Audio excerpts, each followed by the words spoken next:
So we're going to be doing some professional leather cleaning today. First of all, we are going to add some soap cleaning solution. So we're going to add a little bit of fairy liquid on there. And obviously with that, we need to add some more products. So we're going to add a little bit more fairy liquid to it. Then I'm going to add some APC onto the surface. We need to really make sure this does clean it properly. So we need to add a good bit of APC on there.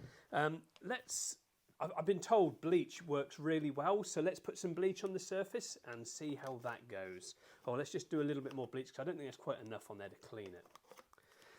And I've also been told this works quite well, so we're going to add some of that on there. Let's have a concoction of this going on there because that's going to really help get it cleaned, and obviously we need a little bit of elbow grease, don't we? So let's get that on there as well.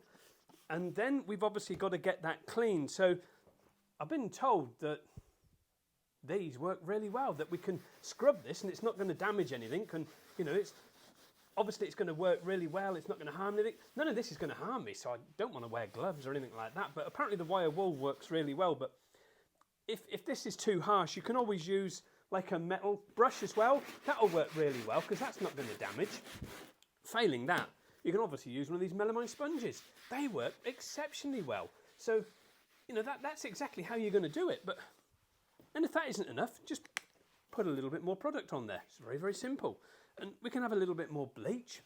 We're going to wipe it off in a moment to see exactly what it looks like. And I reckon it's going to be really nice and clean. A little bit more APC to help it. A little bit more of that alloy wheel cleaner gets on there. And good old elbow grease. That's what we need. Some good old elbow grease.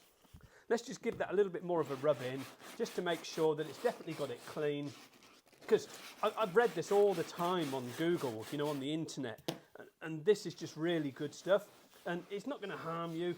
You know, this is, honestly, you know, this is what they say. This won't harm you. It's not going to harm your leather. Apparently it's really, really good. So, you know, let's just give it a rub away. You know, my fingers aren't burning or anything like that. Hopefully they won't drop off. But let's just give it a wipe away. And let's have a look at these beautifully clean seats. Oh yeah, they're looking, oh look at that. I'm well impressed with that, guys. What do you think? Because I think that looks mega, if you ask me. We don't need to clean it all off because you want a bit of moisture on there to make the leather nice and soft. But yeah, look at that. It's even got some patterning on it and everything. This is really great. Look at this. I can even feel those. That's brilliant. And then if they're not really clean, like we said, you know, that's how you clean leather seats. Give it a good old steam and rub it in properly. That's going to help maybe prop up the balance that's on there. Get it really whacked in because steam is really good for leather. Really good for leather. Look at that. It's working wonders. That's how you clean leather seats the professional way.